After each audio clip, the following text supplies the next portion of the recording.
everyone. Good afternoon. Good afternoon. Afternoon. Excellent. Excellent. Thank you all for agreeing to join me for this chat. May I ask you all to introduce yourselves and say a little bit about yourselves, where you work, or anything you feel comfortable sharing about your careers. We'll begin with you, Michael. Sure. Thank you very much for the invitation. I look forward to the conversation. I'm Michael Cato. I'm the Senior Vice President and CIO here at Bowdoin College. We're in Brunswick, Maine, about 2 hours north of Boston. I've been here 2.5 years, and I think it's right. And I'm just now entering my 21st year working in higher education IT. But I've worked at a number of different types of institutions across the years and have the good fortune of working here at Bowdoin now. Look forward to the conversation. Thank you. Cathy? Hi, everyone. Thanks for having me, Rochelle, and everyone. My name is, I'm working at American University that's in Northwest Washington, D.C. I'm the Chief Information Security Officer that reports to the Chief Information Officer at American University. I've been here 13.5 years, and I've been in higher ed for going on 23 years and been in the field of cybersecurity expressly since whenever, how far back? 2002. Yeah. And I look forward to today's conversation. Excellent. Thank you. Keith? Yeah, good afternoon. Thank you again, Rochelle, for bringing us together. My name is Keith McIntosh. I'm privileged to be the Vice President for Information Services and Chief Information Officer at the University of Richmond. Go Spiders. Been here for a little over 4 years. So this is my 5th year, starting my 5th year at the institution. I've been CIO at 2 other institutions prior to that. And prior to that, I spent 24.5 years in the United States Air Force. I look forward to today's conversation as well. Thank you. Helen? Great. Hi. Thank you. Thank you for having me, Rochelle. I'm honored to be included in this conversation. My name is Helen Norris. Excuse me. I'm the Vice President and Chief Information Officer at Chapman University, which is in Orange County, California, right outside of LA. Glad to bring the West Coast to the conversation. I've been at Chapman for about 6.5 years, but I've worked in higher ed IT in different types of institutions, although always in California, for about 23 years. So, thank you. Thank you all. So I'm going to just ask a question and you can answer it in whatever order you want to. And just for everyone's knowledge, we did this alphabetically, so no intent to put one group over another. So I'm going to ask you. So we started seeing the early evidence of COVID in early 2020. How has that affected your ability to lead? And what resources have you had to give up or had to reassign in order to keep your IT structure enabled and functioning? This is always the awkward pause if you don't assign somebody, Rochelle. But only in the first question. After that, we'll be cutting each other off. Yeah. Well, I know with such an esteemed group, I better go first because it won't sound too smart after I hear what they have to say. That's true, Keith. So for me, interesting enough, a couple things happened. We had just installed a new service portal in our institution, and I'm thankful for that because I told a lot of folks it doesn't seem like it's really super sexy or super strategic, but it really was, because when we pivoted, we needed to have an ability to everybody, the left hand and the right hand, had to know what one another was doing, because we had so many people moving so quickly to do so many things at different speeds, and there was no way to do the typical, pardon the military phrase, command and control. You needed to have some type of distributed leadership and get things done, and for me to stay abreast of what was happening too. So that was a very fortuitous for us to have that in, and that was a lot of effort by my team prior to that. The other thing was really just using access to the remote tools like we are now. A lot of Zoom and definitely a lot of phone calls, a lot of Slack channels and tweets. I think we used every form of digital communication that we could use. The challenging part, I think you were talking about that, is really, it was a couple of weeks in, or maybe about a month in, I realized the stress of Zoom fatigue. And also I learned a lot about my staff and what was actually impacting their household, right? It was something that I knew, you're aware of it when you're leading, and I guess in normal times, but when the partners in the household, the children in the household, trying to raise children, try to go to work, trying to educate kids, the stress of that was tremendous. And so that was something that was very challenging and concerned me even up to today.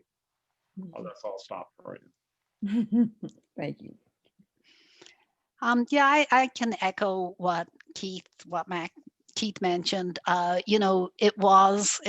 do feel like I had a situation where on Tuesday, the president said, okay, on Thursday, we're all remote, which, and everybody had this experience, right? And I often think that if the president had come to us and said, let's prepare to work remotely and plan for it, we'd have been working on it for what, a year and a half or something, and it wouldn't have happened.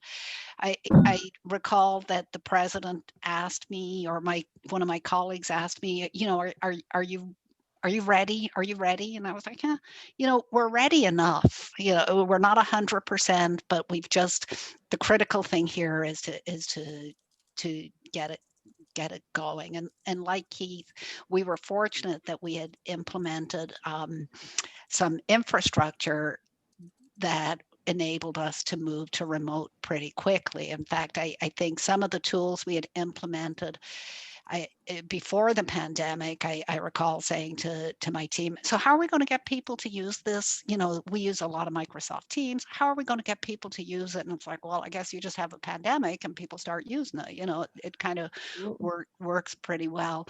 But one thing that we did is when it was obvious how impactful this was going to be, we took my team, we basically canceled every other project with two exceptions, and we really redirected people right away. So I had my data services, my data analysts, kind of working on the service desk or supporting faculty who are teaching remotely.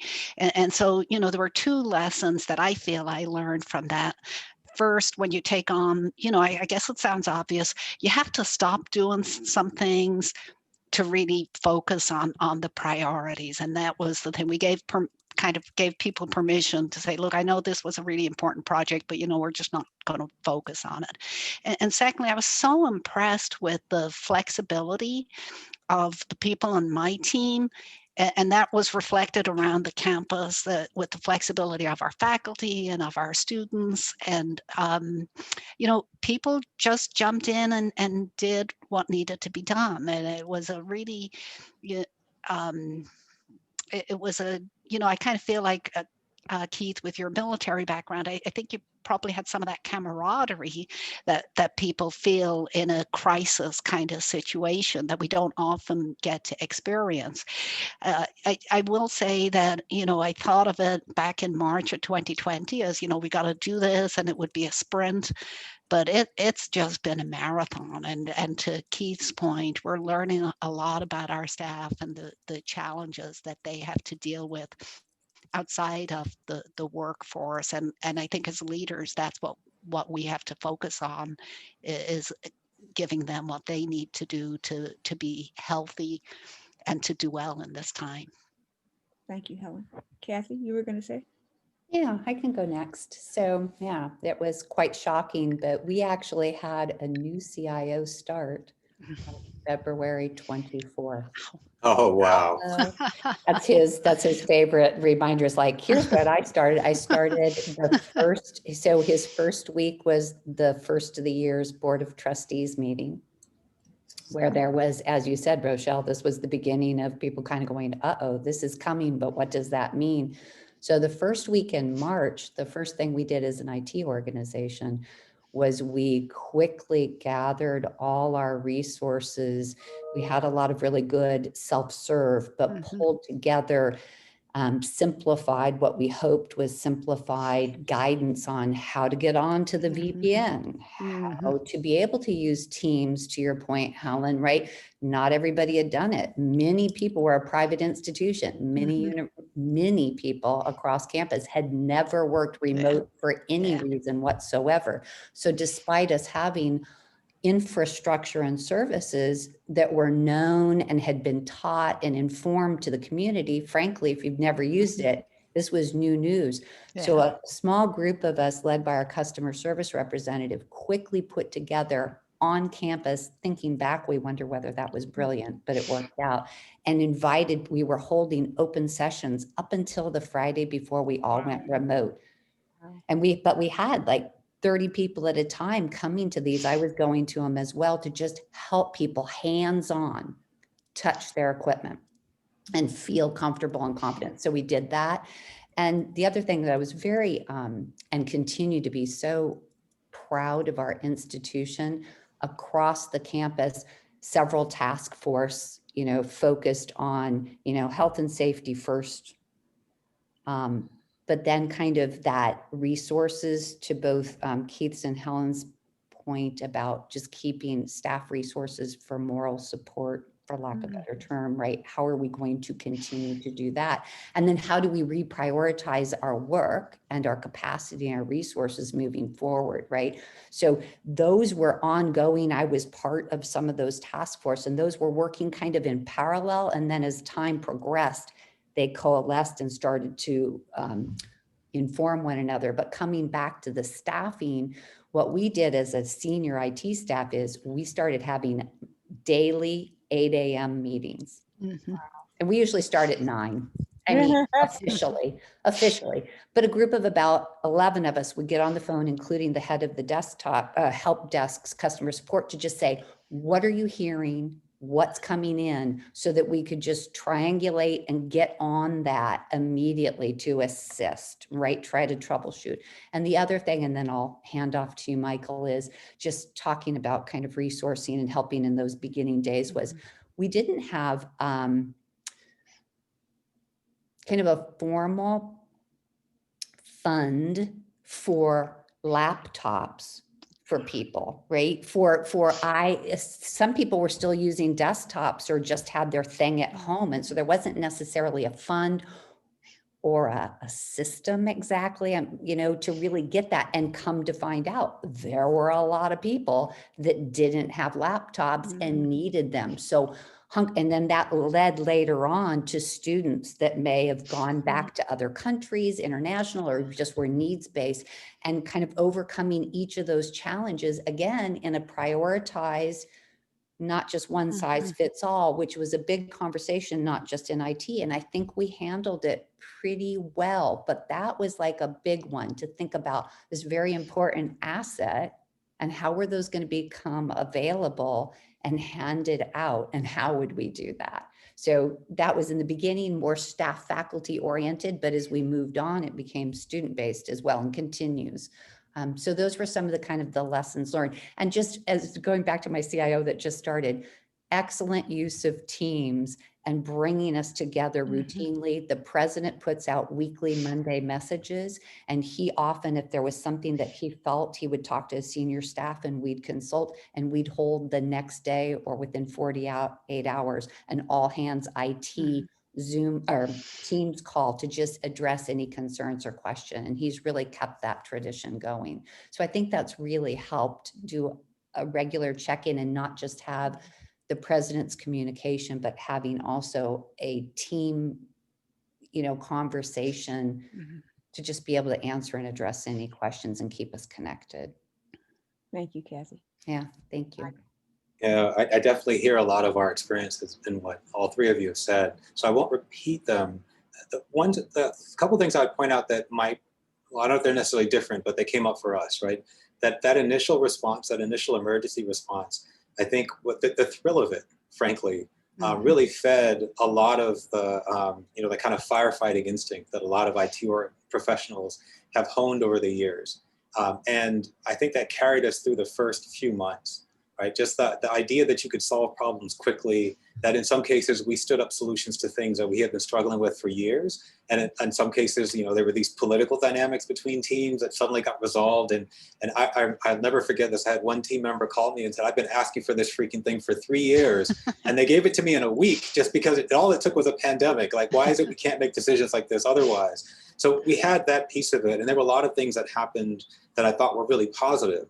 That IT was really in a great position to contribute across the institution, because suddenly we had to plan at scale in ways that most of the units across the institution just had never had that kind of experience. But we had project managers who could step into these conversations and help stitch together not just the decisions for this week, but how they connected to what we're going to need at the end of the semester and as we switch from one semester to the other. So there were a lot of really proud moments as we went across it. In our case, the big difference was we took a 225-year-old institution online in a matter of 2 weeks, which we just never done it at all. We never taught online classes at all. And so to finish the spring semester and then to intentionally design the fall semester to teach online as well was a serious departure for us, which I think has served us really well. To your point about devices, Cathy, the one I keep thinking about is we decided to do an iPad initiative for the fall. So we were going to send iPads, keyboards, and Apple Pencils to all of our students, all of our enrolled students. And so we partnered with a logistics company that says, oh, we do this all the time. And it was only after the fact that they acknowledged they're normally dealing with banks and fixed addresses. And so suddenly you're trying to find where are 1,800 students going to be located. So we got their addresses for the next 2 weeks, and then we ran into shipping delays and customs issues and fights between China and the US that delayed delivery. And so suddenly we were getting notes back, well, I'm not at that Airbnb anymore, right? So it was just, and then delivering to 60 different countries at the same time. It was I will always remember having to order iPads in Mandarin.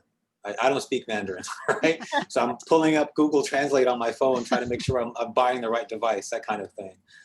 So it was a lot of really great experiences. But I think, Mac, you said this earlier, that as we started to burn out, right, as we started to get the childcare issues, as the school started to close, suddenly all that energy that carried us for the first few months, it started to dissipate. And so we had to change direction. And how do we support ourselves going through this? How do we make decisions and when people are just frankly tired? And that's, I think, one of the lessons I'll carry with me for the rest of my career. Excellent. I appreciate those answers. So let me ask you a two-part question, not necessarily interrelated, but let's start from there. In your move from in-person to remote, did you have any staff shortages, or did you eliminate any staff roles, or did you have to fill roles that were either open or needed more resources? I'm happy to start this time. Go ahead, Michael. Please. No, go ahead, Michael. Yeah, in our case, we actually added a couple of positions. We repurposed, and this is speaking just in IT, right? We repurposed folks who are normally their job is to do AV in the classrooms, especially because we were teaching online. We had to pivot there. So we reassigned them to other work that we knew they were going to need to do. But on the academic side, we were suddenly having to teach online, and we needed to get expertise and scale. So we did two things. We partnered with an outside company, and I'm happy to talk about how the lessons learned from that. I'll frame it that way. But also we needed to hire, I felt strongly we needed to hire an individual to help us do the logistical planning across that. And we needed someone who had done this before. And so we were really fortunate that we were able to bring in on a temporary basis, someone who was a real asset to the efforts in the fall semester.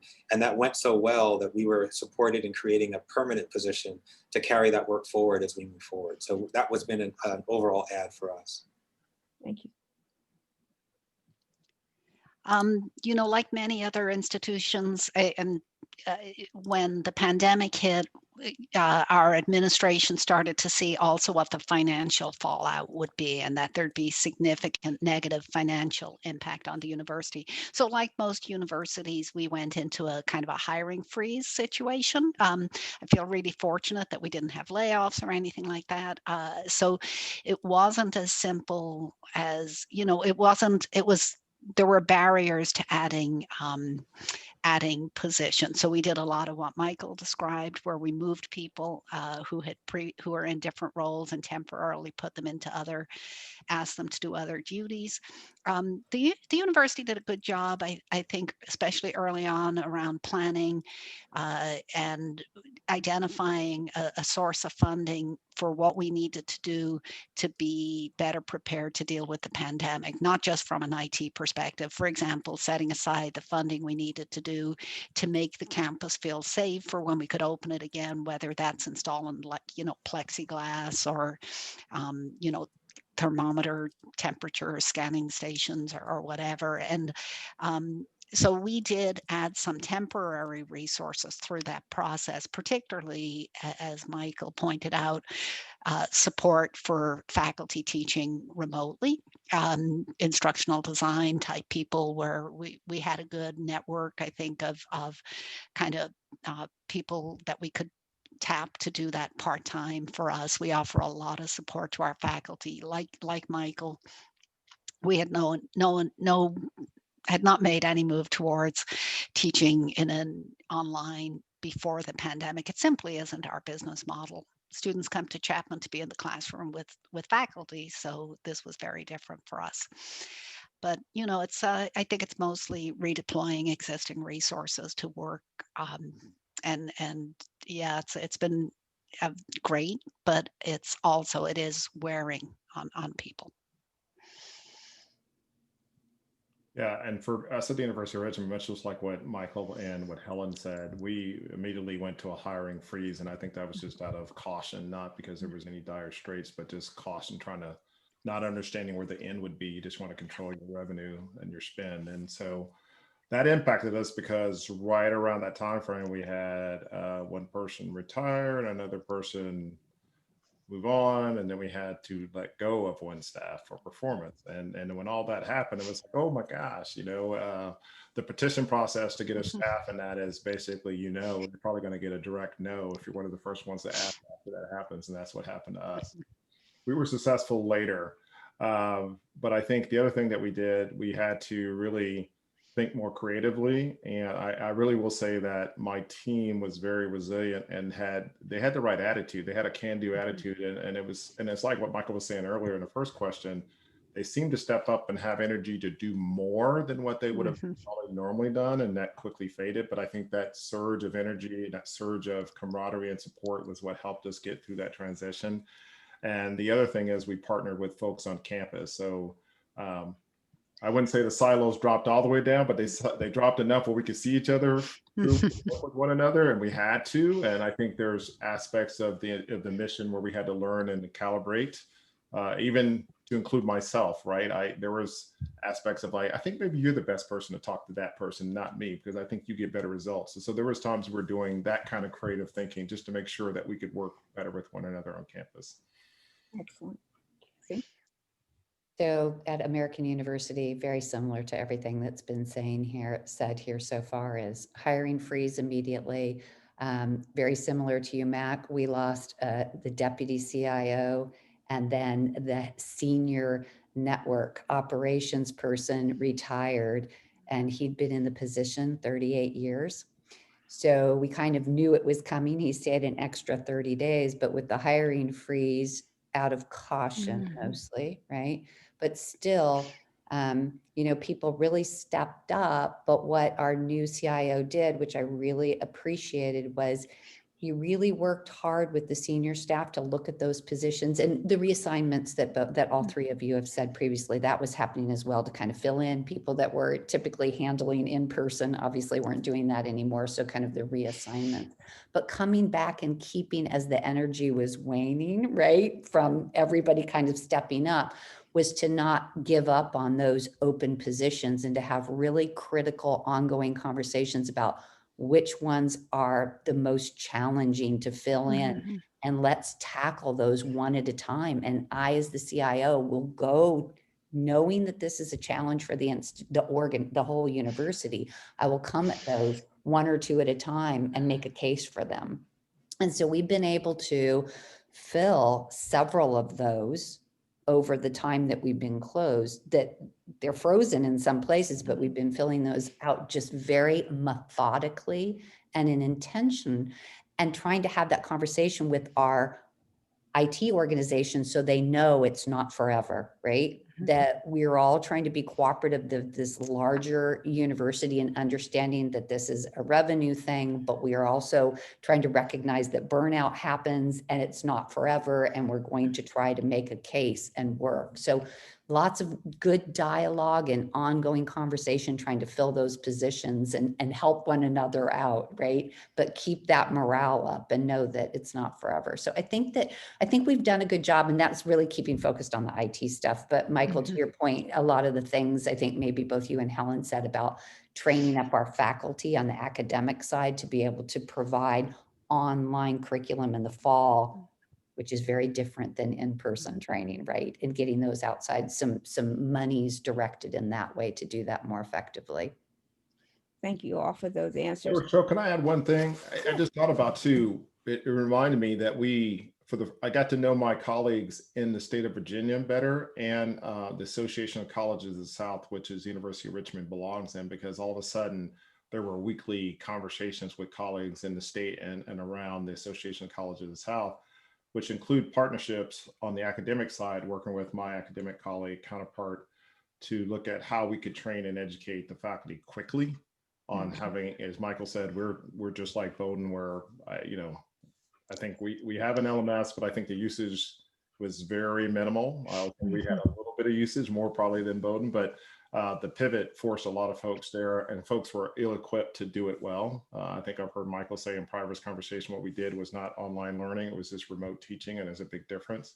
And I think that those partnerships were forced on us, right, because of COVID, which I think was a benefit, because we got to know and understand that we have a lot of shared interests and we can help one another. So I just wanted to add that. Thank you very much for that, Keith. So the second part of my question is this. So now that you are doing more remote IT support and helping faculty teach and all these other things, what has been the greatest concern of yours to your staff? So in other words, are you hearing people burn out? Are you hearing people talk about, they're tired of Zoom or too many meetings, or, what have been some of the concerns that you've heard, and how have you remediated those? I guess I can start this time. I have a feeling they'll be very similar, right? Yeah, I think it's already been mentioned a couple times. It's not just Zoom, right? We use Zoom too, but it is that fatigue of being online all the time and really being able to self-manage, and as leaders and supervisors remind our staff that there are working hours. But because of the fact that we're in our homes, and we have other things to attend to, whether that's sick relatives in our home, or children, or all these competing things. Sometimes the only time one can work is at 1 a.m. Yeah.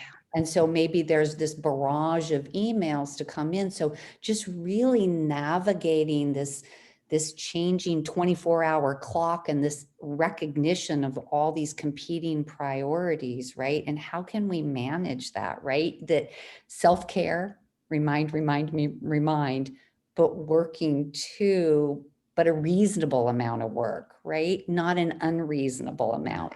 And just really, we can't let it go, right? We just have to constantly be sensitive and aware to and all the stuff that we started talking out before the recording came on about what's going on in our nation's capital and across this country. Like, there's just one activity over another. And I would say American University, I'm feeling very good about the continual, not a barrage, but helpfulness of presenting resources and reminding us of emotional resources as supervisors, resources as individuals, resources as groups, to just try to help work through this and just remind us we're not all having the same experience. We're not all going to be sunny positive every minute, nor should we cheerlead for that people are having experiences like death. And guess what? That's not okay at that moment. And that's okay. We're here to help you through that. So this is not ending. This is very, very challenging, but trying to just stay attentive and attuned to that. Thank you, Cathy. I think I'm also concerned, everything Cathy said, the workload and trying to encourage our staff to meter that. But I do observe that people feel isolated, and how can we as leaders help to to mitigate that for our staff. So, I think being a more looking for signs where people are struggling and recognizing one of the things Cathy said, it's not equal for all of us, right? I feel really fortunate. I don't have small children at home. I have a comfortable place in my home where I can work, but that's not true for everyone, and trying to figure out what we can do to support people. So I think constant outreach to our staff is really critical. We do a weekly Teams check-in that everybody's invited to. We try to just talk about, I try to update my team on what's going on with all of the communication that they're receiving. Our president is great about communicating, but it gives them an opportunity to ask questions about what does the planning look like for spring, or how often are we going to be tested if we have to go on campus, and ask questions like that. But I also think it's really important for us to observe where we see look for little red flags, and be proactive about reaching out to people who are struggling. Thank you, Helen.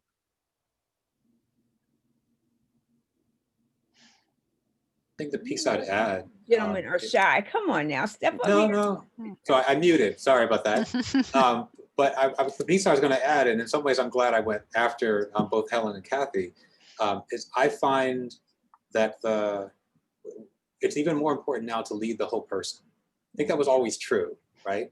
But especially because there's so much else going on that it's all far more integrated than it ever was before, just because there aren't as many places to go, right? And so we talked about childcare. I have a 5-year-old, so it's made me especially sensitive to how we work through these times. But I've come to appreciate that what I'm doing in many cases is emulating what I've learned from my colleagues who are women leaders, because they've always been much better at this than I have when it came to, how do you recognize the full humanity of your team members? And I think that's become even more critical at these times. So for me, it shows up in places like I've intentionally given more space at the beginning of meetings. So now we're coming back after break, right? We took a 3-week time off. In my first meetings over the last 2 days, I've just gone into it expecting that we're going to spend the first 25% of the time just checking in, because I really do want to know how you're doing, and it's not just fine. I'd like to just, if you feel comfortable sharing, hey, these pieces just aren't working as well, then there are ways that I can respond. But if I don't create the space to even hear that, or I don't have the relationships with the team members enough for them to share it, then there's nothing that I can do. And instead, you end up putting unrealistic expectations on your team members. So that's how that's showing up for me. Keith? Yeah, I had to find my unmute button too. So the advantage of going last is I could just say ditto to a lot of the things that my colleagues said. The last thing that I had that I was going to say that I thought would be unique, but my brother Michael Cato took it off the sheet for me, is the check-in. It's something I started doing. I do it often anyway. It's just my natural style of leading for every meeting, just to, hey, how you doing? Right? I don't care if it was face-to-face or a group meeting or one-on-one. That's the first question out of my, because I really do care. That's just the heart and soul of how I lead. I really want to know the individual. And I love what Michael said, because that's something that I learned when I was in the military. You lead the whole individual.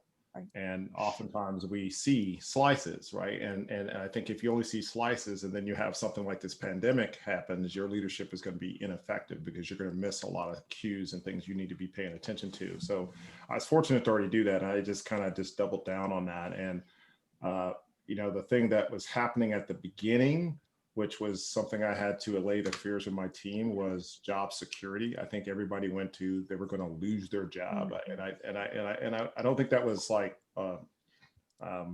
false to think that, because if you were reading any of the higher education publications, you were seeing stuff happening left and right across the country. Things were happening.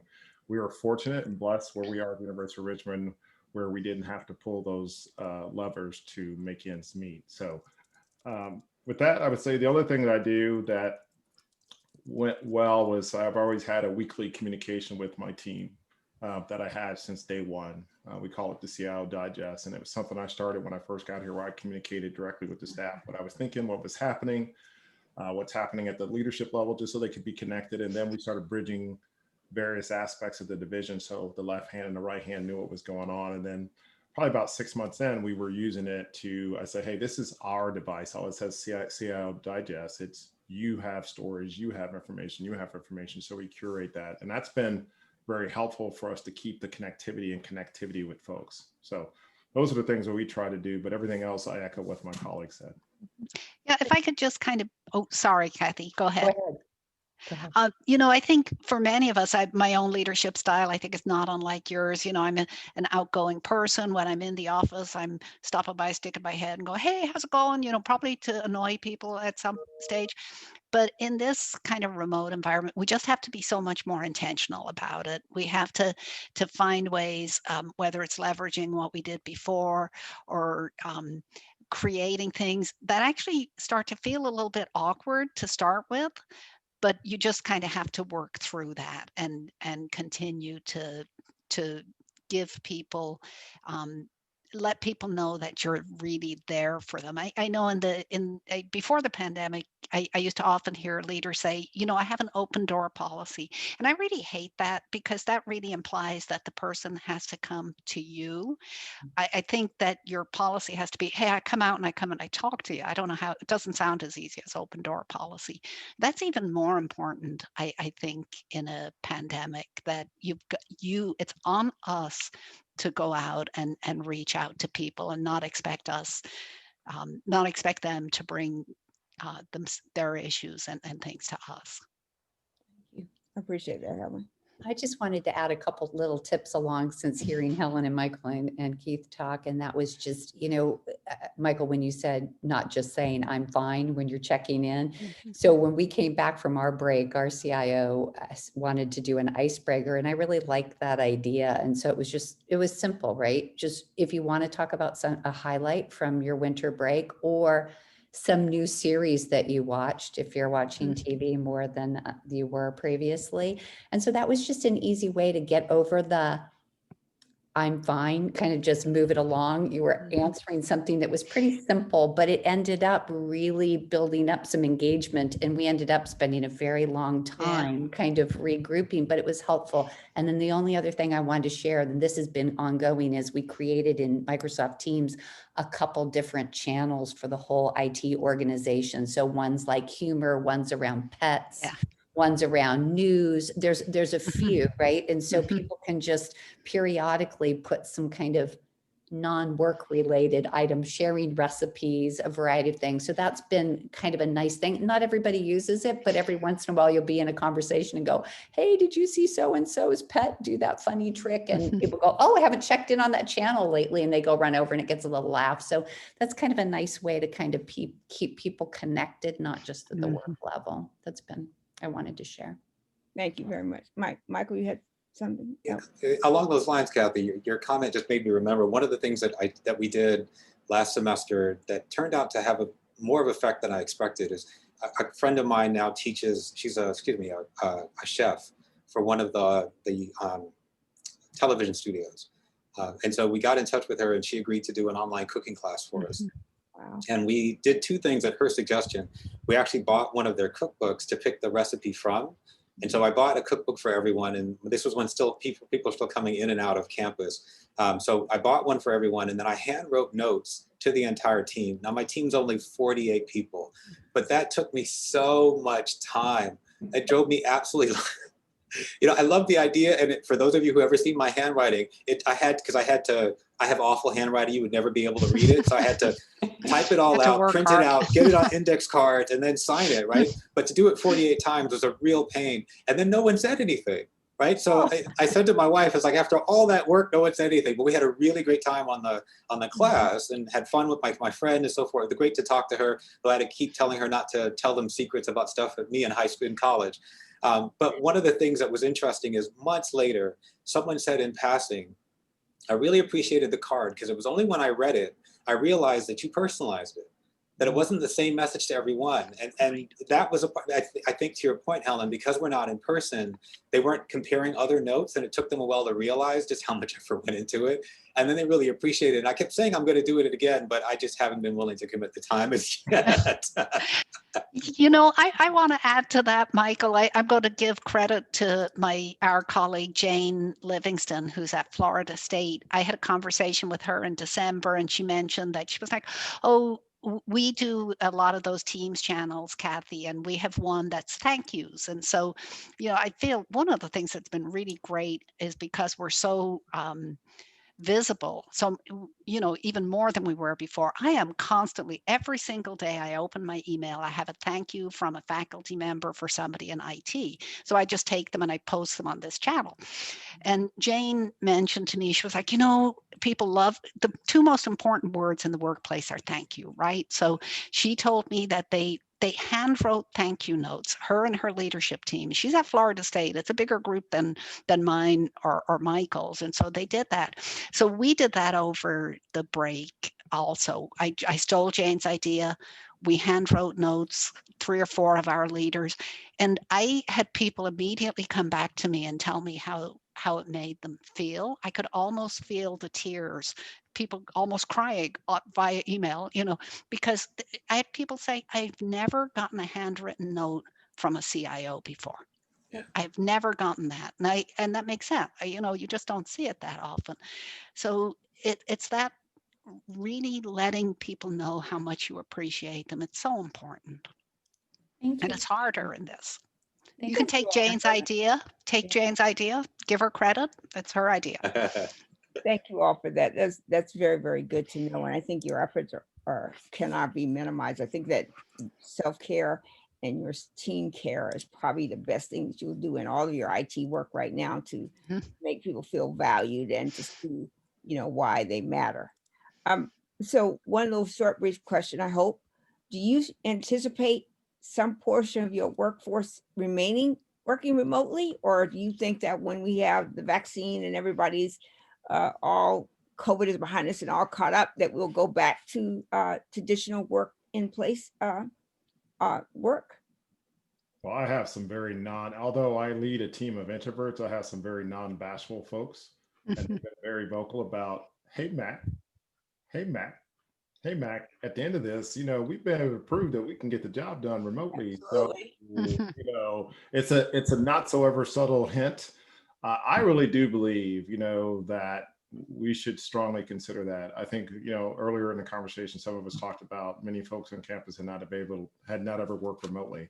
That wasn't the case we had remote opportunities in our team. Not everybody used it.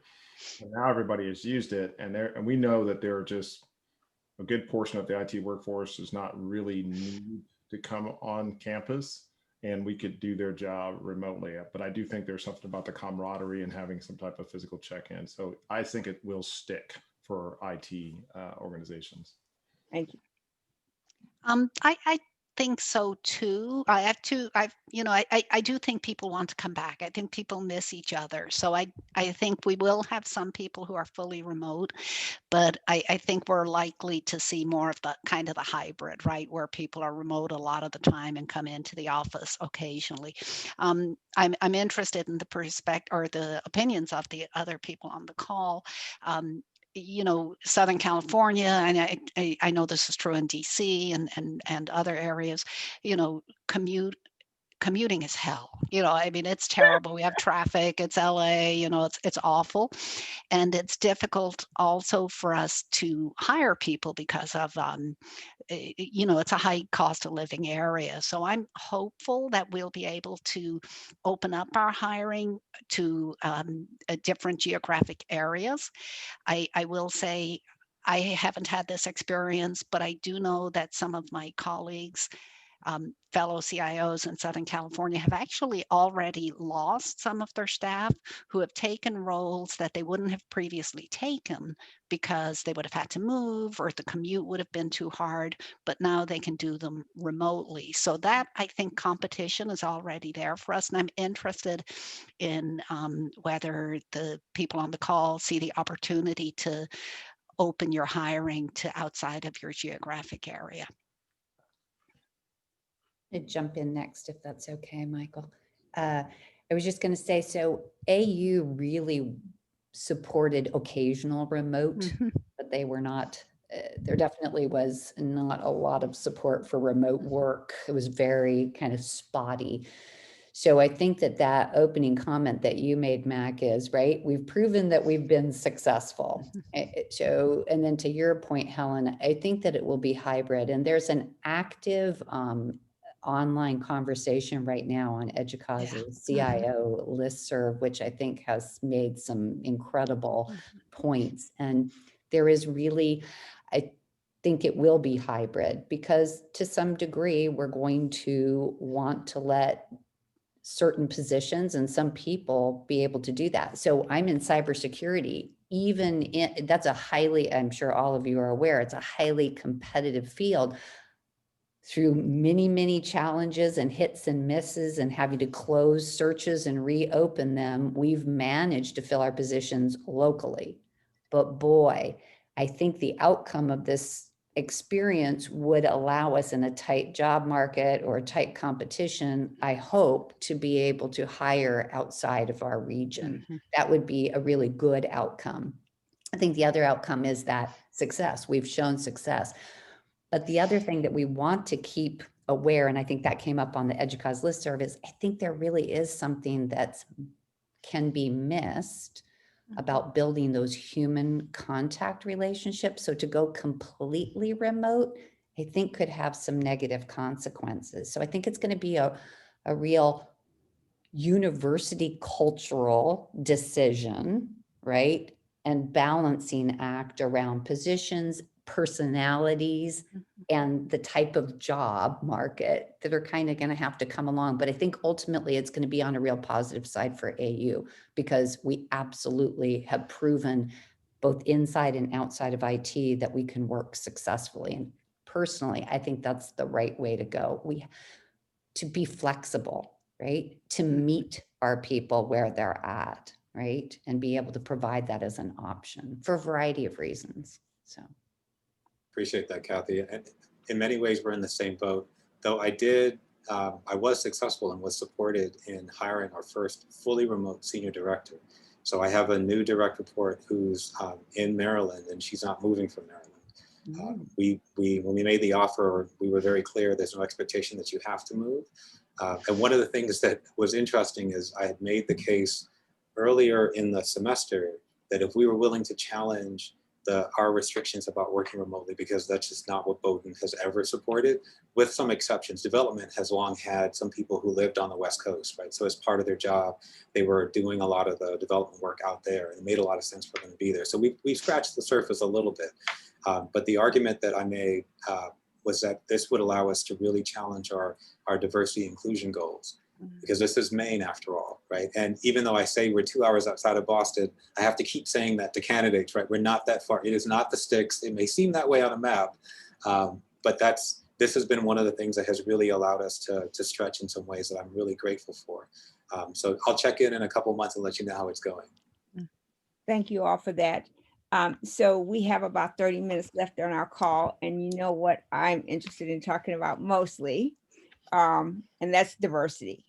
So I was talking to Helen earlier when we got on the call about California being the center right now of the COVID pandemic, you know, and what we see on the news almost every single day is how COVID is affecting Black and Brown community, you know, in very adverse ways, you know, because we have a lot of comorbidities, you know, there are all kinds of pieces and parts that are out there. But how has your leadership affected your intentions to have a diverse staff and to promote and pay diverse members equally or on par to what you pay other ethnicities? Well, I'll jump in real quick. I don't think it's changed anything for me because those who know me know I feel very strongly about diversity, equity, inclusion. And so the only thing that maybe has occurred is it is show me new aspects of where I can apply my leadership to ensure that that area that I did not see before is being handled from a diverse, equitable, inclusive world. I distinctly remember, I've not had the privilege to hire often in my higher education career, but each place I've been CIO, I have had to hire a direct report. And I was just thinking back as you were talking, I've hired 4 people, one in one institution, 2 at the previous one, and 1 here. And the first one was a Asian American man. The second one was a gay white man. The third one was a white woman that led a team of 23 men. And the current one is a African American female CISO, right? So I share that not because it can be done, right? So that's a focus that you have to have, an intentionality that you have to have. And it starts with, for me, thinking about your values and what you're looking for, and you try to instill that in your team, and you work with your HR to say, look, bring me diverse candidates, broaden the net, cast the net wider. And if it comes back very homogenous pool, you have a decision to make. And just going to test your values. You could go for the quick thing and get somebody that's in front of you that has the credentials, or you could say, my values are, I think we could do better. And if the process is not going the way you want, push back. And that's what I've done, right? And a lot of times there's a lot of heat from staff members, like, we need the staff, we need this person, but we always do. I've been fortunate to find good candidates. The other thing I guess I think about is this pandemic has highlighted to me so emphatically, you were talking about it earlier at the opening question, the disparities in the Black and Brown community. And it's not only, it's the types of job that majority of Black and Brown folks have, which puts them in situations where they don't have the options not to go to work. It puts them in puts them in harm's way. Also, you talked very candidly about the morbidity and the things they have happening. I see that in my own family.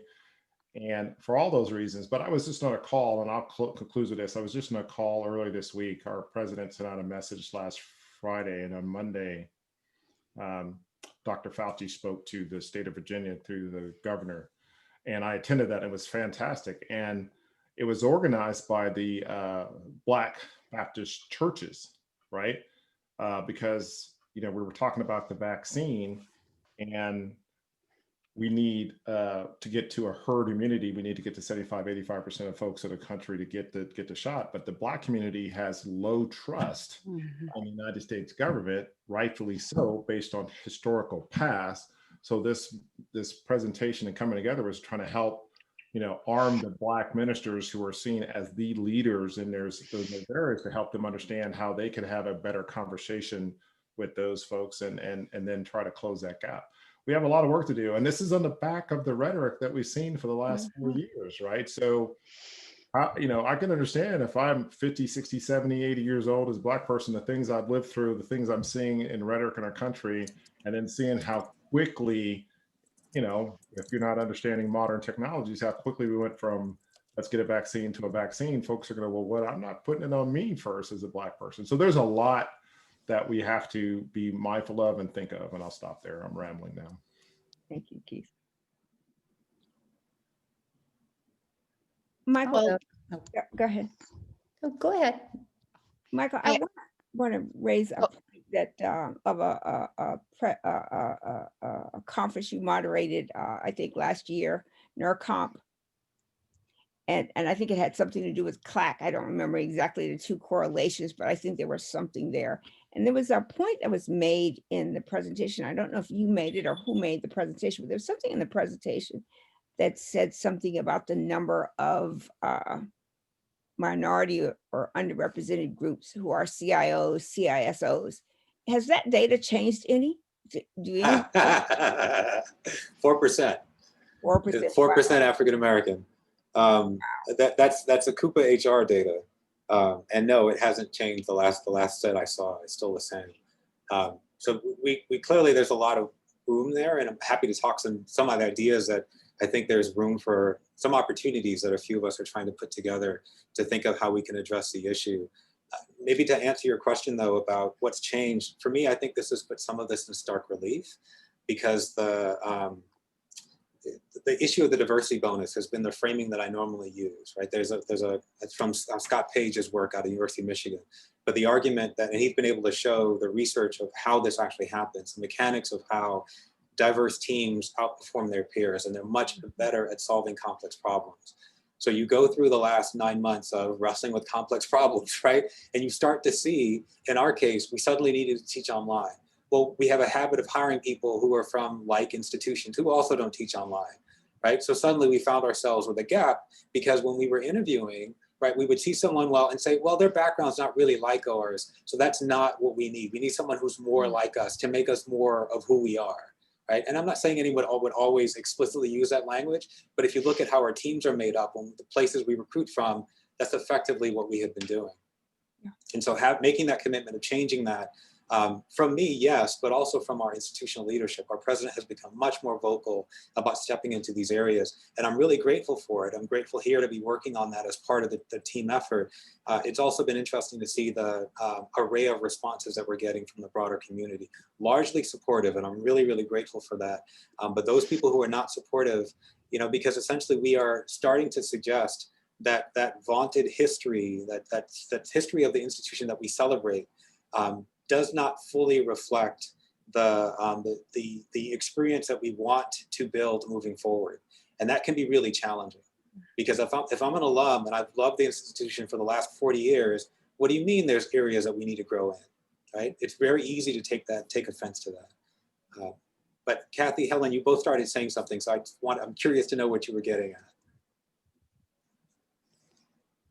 I was just going to say, at American University, this was pre-pandemic, right? I think a lot of universities were going this direction, but when we started our strategic plans 3 years ago or longer, 4 years ago, there was a lot of intentionality to have as one of the primary goals, inclusive excellence, but not just lip service, right?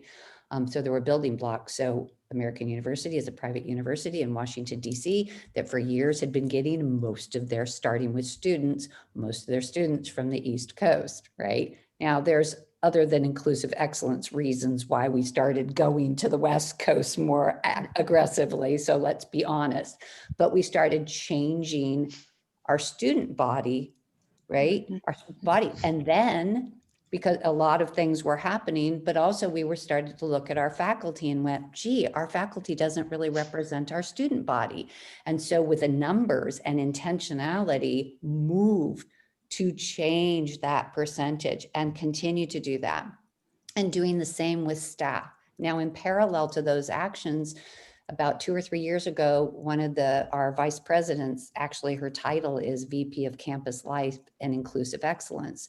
So she has a former faculty member that's actually is like in all the meetings I'm at. It's so incredible. And so when we're having these really interesting conversations across dialogues, she's always there for student, staff, and faculty, thinking about the impact of diversity and holding us accountable. It's incredible. I give her so many props all the time, because it's like, we think we're talking about one thing. I do, right? Because in my little small mind, or unconsciously or whatever, and she'll bring it to the table to help us remember and think about how something's being phrased, how something might be heard.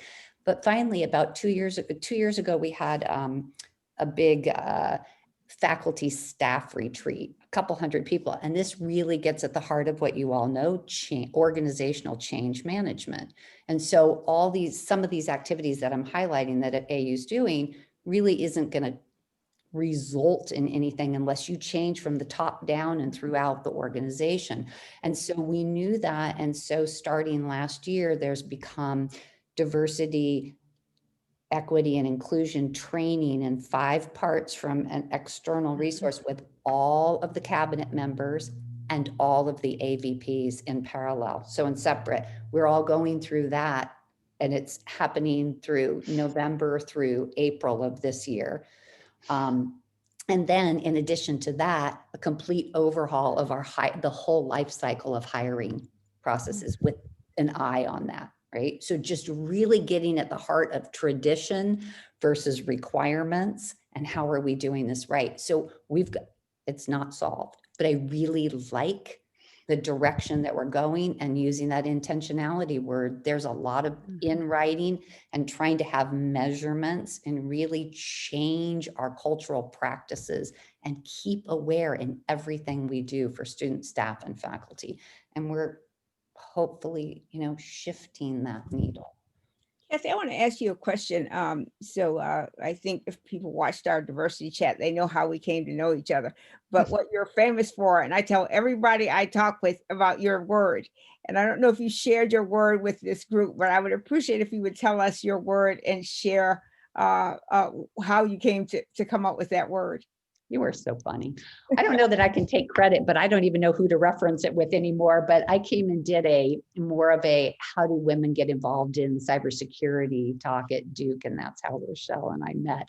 But I used the term he-peat instead, right? So a woman is sitting at a table and is explaining something, and it's just like crickets, right? No reaction.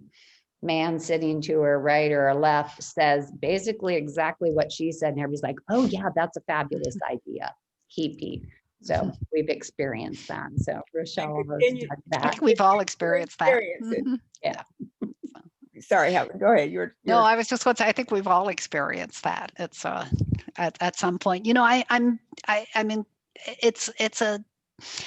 I want to kind of add on to a couple of things that Cathy mentioned and that Michael mentioned in particular. Cathy talked about it starting with students and recruiting students from other areas. And, the students, we just have to look at the demographics, right? Especially in California, to know that when the population is different to what it was in our traditional past, and if we're not paying attention to that, we're just setting ourselves up for long-term failure, because that's who our student body is, and it does make it then, as I think I heard Michael say, you look at the faculty and do they reflect how our students look? It's really something we have to do. I'm also interested in Michael's discussion about can the pandemic, the ability to hire from more geographically diverse areas, help us hire more help us with diversity. Now, I would say in my experience where I am and at other universities where I've been, I actually think I don't have numbers behind this, but I think the toughest nut to crack is the faculty. I think when I look at our staff, I think we've been able to have a little bit more success. So I don't think that is going to long-term help us with the faculty, because I doubt that we'll see any situations where we would, or many situations like that. So I'm interested in thinking a little bit more. I'm hopeful from the perspective of I support, I manage IT. I also manage the library. I'm hopeful that, we'll be able to continue to build our diversity in that way. But I'm also not as hopeful around that helping us as universities on the faculty side. I'm interested in if other people feel that way too. I think the faculty is a really tough one to deal with. Our dean of faculty a few years ago, this was the intention, period. Yeah. We were hiring new faculty and people leave. And as they did, it was like with intention, credentials, but diversity. That was, and we have, I don't know what the numbers off the top of my head, but you can see it has dramatically shifted, and it was only through absolute continual transparent conversations and intention that we made these changes and continue to. It's like, really, this is the direction we want to go for gender and racial, right? Focus there. There's other aspects to that, but those are kind of the guiding principles, is to really look at that and make sure that's changed. It's true on our board too. Our board has a really amazing number of racial diversity and women, which is pretty unusual as I look at other organizations' makeup. So, but it didn't come by not having those tough conversations and having the right people at the table to make sure that we weren't falling into those kind of same, just into our old habit patterns, whether unconscious bias or whatever, right? But to really say, what are our requirements here? Let's make sure we're making good decisions to change. So I think it's possible. I know it's possible. So I think this talk is really diverse. If you look at it, there are 3 women and 2. Well done. Exactly. It's part of my work. It's what I love. We have 15 minutes, so I'm going to give the remaining time to you to say whatever it is you wish to say or to convey in this conversation that we have not covered. So, Michael, Keith, I saw you raise your hand. Did I miss I something? don't know if I want to go first for that one. I was answering the last one. You can go answer the last one and then go first in the second one. Well, I just wanted to kind of add back on because it made me think about it. I was just kind of thinking it very simply about my efforts, but I want to say, I have to shout out to the prior president, Dr. Ed Ayers, and my current president, Dr. Ronald Crutcher. We're definitely taking the University of Richmond in the past with leadership and the board through a change. And I think it comes back to what Helen was talking about, the changing demographics, and they were forecasting what it was going to look like and where we had been recruiting from. And we also, too, just like Cathy, the American, recruit from the Northeast, but we realized that pool is dwindling and you need to go somewhere else. So it both it's an economical decision if we're being honest, but it also is the right thing to do. So there is that. And we have a Making Excellence Inclusive report, kind of a strategic plan for DEI. What I like about it is it actually spells out who is on the hook for something, basically who's accountable.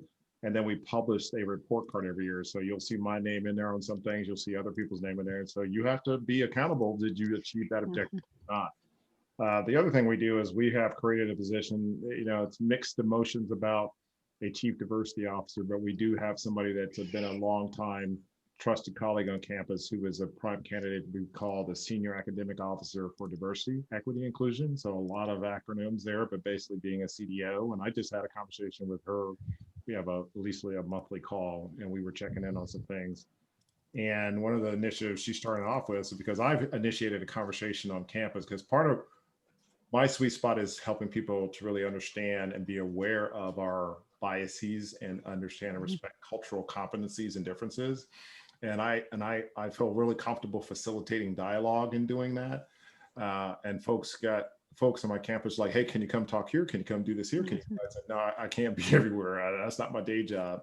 So we're going to go through a series. We're about to do a 4 or 5 of us that are really accomplished facilitators go through some type of facilitation training just to kind of see what this would look like and give our feedback. And then we're going to try to train a cadre of people on our campus to kind of grow more people on our campus who can actually be steeped in how to facilitate cross-cultural dialogue. And as we were talking this morning, there's a side benefit because, and I think you'll say this, everybody on this call would probably say the same thing. Once I'm comfortable leading cross-cultural conversations, I do better. I won't do a he-Pete thing in a meeting, right? I just do better. It just carries on and has side benefits. The other thing is we've started inclusive pedagogy, trying to teach or help our faculty understand how they can adjust their pedagogy to be more inclusive, which I don't have a lot of expertise in that, but what I've heard about it, I really appreciate. And much like you were saying, Cathy, we have a new dean of our business school who I really appreciate. And he has talked about how far back you need to reach to try to figure out how to bring in new faculty. And as Helen was saying, we change our students all the time. So that diversity can rapidly change. And then I think the next one is staff could change it a little bit slower, but definitely faster than the faculty. So it takes a long time and you have to be much more strategic and purposeful, intentional. And then I think the other thing that's happened on our campus, and I think, I've learned this, and probably the same thing at your campus, we have some really outstanding students at our campus, and they're becoming much more passionate and much more engaged about these topics. And I think, my short analogy is they go from a whisper to a conversational voice to a shout to a standing on your table type of conversation. And I think not literally or figuratively, but really just basically they're involved. And I think there's a little bit of accountability that they're holding us in leadership roles to do better. Right. And so I think the combination of the whole community working together, really using the data to understand where we are, set some strategic goals with some accountability, be transparent about what you're doing and how you're progressing or not, and then keep moving, right? So thanks. So to answer your question, though, repeat the question because I think I spoke so long. I forgot. I just said, did I miss anything? Is there anything you want to share that we did not already cover? Well, I say this to a lot of people. The first and the only thing that we really absolutely have power to do is control and check ourselves. We can educate ourselves. We become much more aware of who we are, what our biases, myself included, as somebody who's been doing this for a long time. I have them. I have to know what they are. I have to know what the triggers are. I have to do better with my language and my actions, my walk and my talk.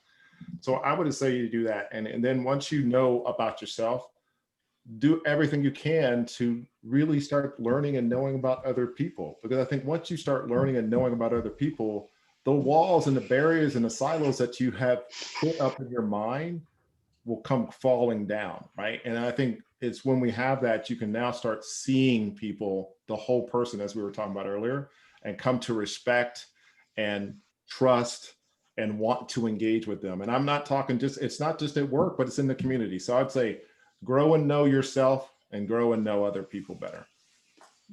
Thank you. I just find it so hard to believe you people are shy. I'm shy when I talk to you. Okay, I'm gonna start picking on you. Okay, Cassie, go. I Yeah. thought for sure I was going to go last and use a Mac comment and go ditto. That's not a Mac comment, believe it or not. That goes back to DOS. You know, our age is showing, Kathy.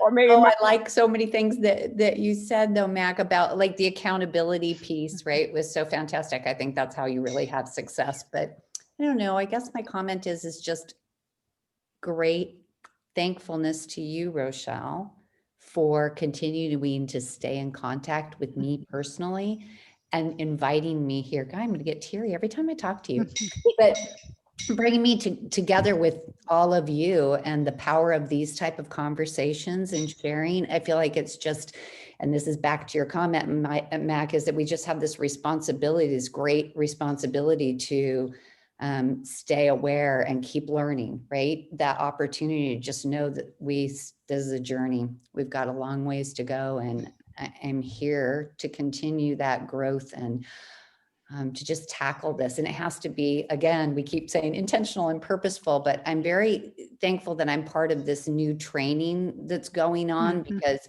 I don't think I can hide in those online courses because of the way that people are facilitating them. And it's really poking at some layers that I think I'm pretty good at not tackling, even though I think I want to tackle. So I'm looking forward to this upcoming training that I referred to earlier to just be a better me so that I can be better for everybody around us. So I just want to gratitude. Thank you. You're welcome. Helen? Yeah, I just kind of echo a lot of what Keith and Cathy have said.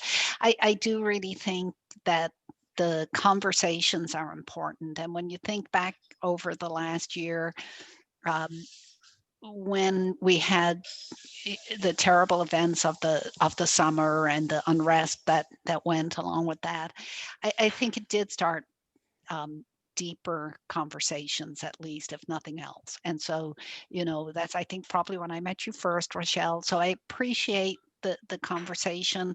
It may not feel like it moves the needle as far, but every conversation where we talk about the issues, it just helps us to break through it. I think for myself, for many years, I've been very focused because I'm a woman. I've been in technology my whole life, and I've been very focused on the issues related to women in technology. And I think the thing I learned is that it's important for me to also focus on other issues around diversity. So certainly dealing with issues that impact other women is important, but it's really important for me to also broaden my own actions around helping other groups and working on other areas. Thank you. Michael?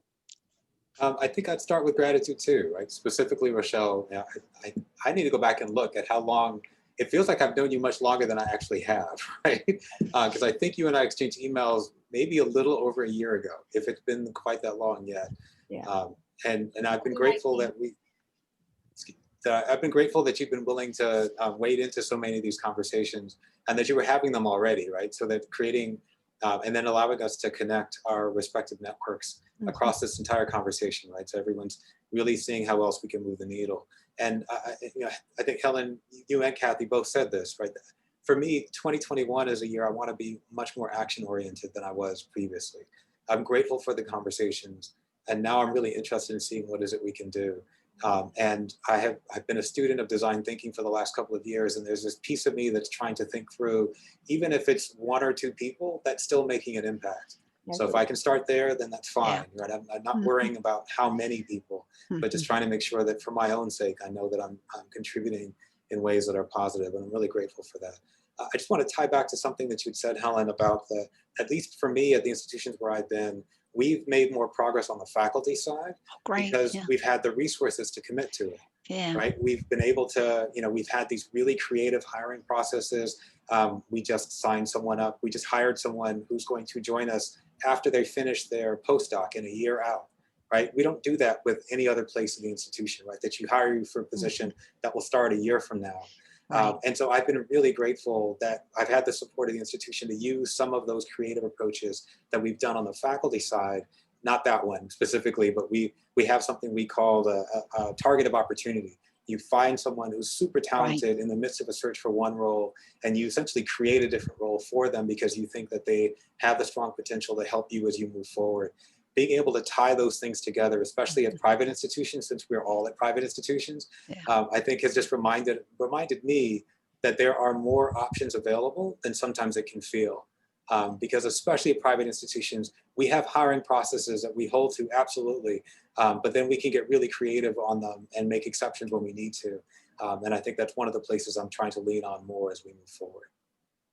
Well, let me thank you all very much. We have various relationships personally and professionally, and I thank you all for that. I thank you all for being my advocate and helping me and shepherding me along so that one day, the stars will align and I can join your ranks instead of being someone standing on the side. But I want to thank you all very much. You are very kind, gracious, and really affable people. And I think that anyone who's had the opportunity to work for you should feel very, very blessed because they have very good leadership.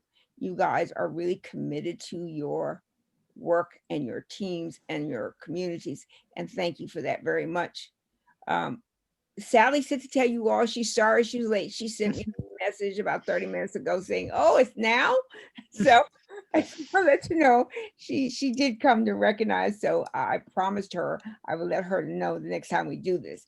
I want to say my usual spiel. So I will send you this video once it converts. Educause is going to take this video and put it up. And if you haven't had your video uploaded by Educause, believe me, they're working on it in the midst of all the other things they're working on. I think they've done Michael's, Helen's, and maybe yours, Keith. I don't remember yet, but they are working on them. So, and I've done more than 200 of these, so they're a lot. So they are, trying to get through this. So thank you all again so much. I am so grateful for you. I am so blessed to have you in my life. Thank you so much. Stay in touch.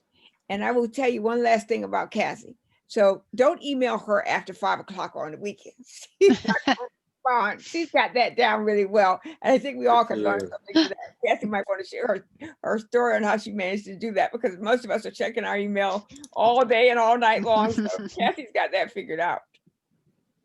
I'm using the send later feature in Outlook. There you go. That's a good feature. Thank you all very much. Have a very good rest. Thank you. Take care. Bye-bye. Bye-bye. Bye.